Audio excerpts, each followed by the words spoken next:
Naku, mga kababayan natin ha, pagpanaw ni Juan Paulo Tantuco ay isang aksidente lamang. Alaka, manner of death, accident. Grabe ang ubay, no? Talagang aksidente lang pala talaga. Baka nasubrahan ng lunok, naparami. O di kaya, sabog na ba? Isang magandang umaga mga kababayan.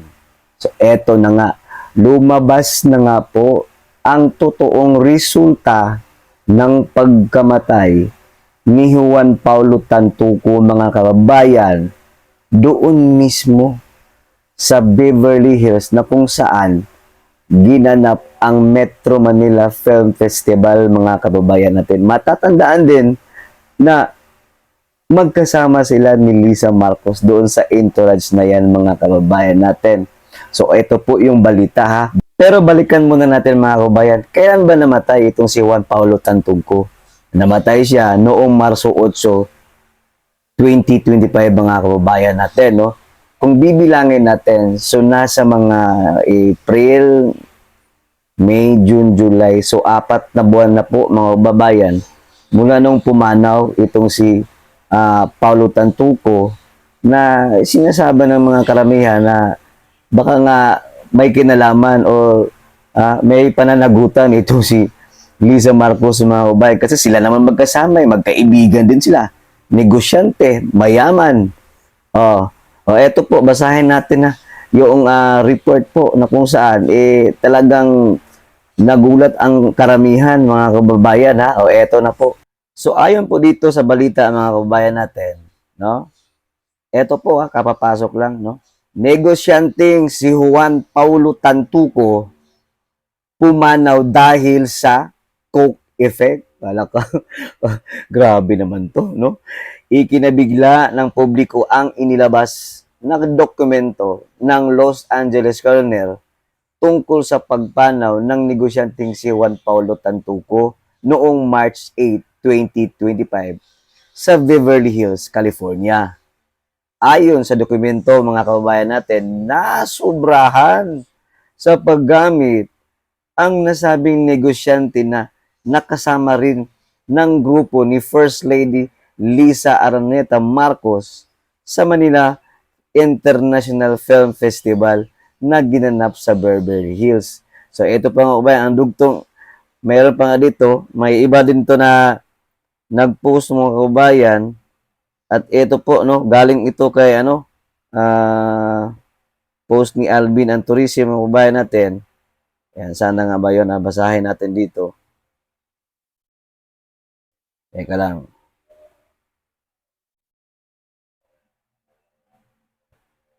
Ayan. So ayan po, ito po 'yon no. Oh. So, ayon po sa Los Angeles, California mga kababayan no, Juan Paulo Tantuco died at 44. Ayan. From overdosing on coke or cocaine. Grabe. Grabe talaga to, bayan. Sabi dito, Los Angeles County is reporting the death of 44-year-old Asian male that occurred at the Beverly Hilton Hotel located at 9876 Wilshire Boulevard in Beverly Hills, no? So, ang sabi dito mga kabayan, eto po the coroner's office identified the man as Juan Paulo Tantuco. So, ito po ang nakalagay dito, manner of death, accident. Grabe ang kabayan, no? Talagang aksidente lang pala talaga. Baka nasubrahan ng lunok, naparami. O di kaya, sabog na ba? Di ba? Cause of death, cocaine's effects, mga kababayan. Ito kasi sinasabi nila na ito daw si Paulo Tantuco, no? Gumagamit niya siguro, ayon sa balita, kasi meron na siyang heart disease, mga kababayan. So, ito yung mga, kumbaga, ito yung kasama sa medication siguro, mga kababayan. Pero, malay natin, no? Baka nga nasubrahan talaga, sumabog talaga ang pagkabangag, kaya, ayun, tigok. Kaya ang ano ko lang nito mga kababayan, pwede nating itanong ba, Kumusta ka na, Ma'am Lisa? Kinakabahan ka na ba? Naku po, baka maimbitahan ka.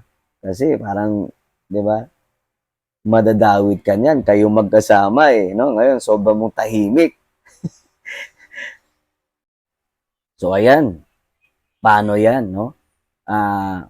Lisa Marcos, paano yan? Ikasama ka doon mismo sa loob ng hotel na kung saan nag-overdose itong si Paulo Tantuco at kasama niyo siya doon mismo sa loob na kung saan ayon mismo sa mga pulis na nakitaan ng mga white powder substance. Nako, ito na yata yung sinasabing cook. Cook, ha? O dapat kabahan ka na. Lisa Marcos kasi masyado kang tahimik, no? Dahil sa issue na yan. At meron akong papanood sa inyo, kabayan. No? Panoorin natin itong sinasabi ni Claire Castro, kabayan, na fake news daw si VP Sara Duterte patungkol dyan, no? Sa nangyaring isang krimen, na? Diyan mismo sa Los Angeles, California, mga kabayan. O, eto po yung video, ha? Kabahan ka na. Kukak. Baki. Kurimaw. Kailangan pa ba natin paniwalaan ang mga ganitong klaseng istorya na nanggagaling sa Vice Presidente?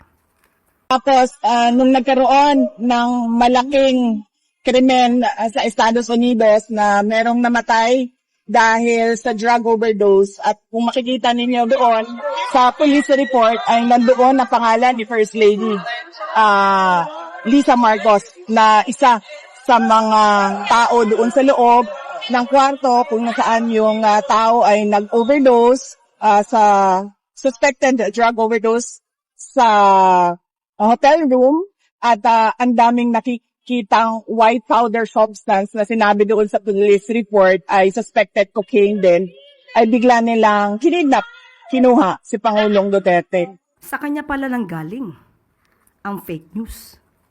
Siya pala ang source ng fake news na ito na pinapakalat laban sa unang ginang kay First Lady. Unang-una po, kailangan pa ba natin paniwalaan ang mga ganitong klaseng istorya na nanggagaling sa Vice Presidente?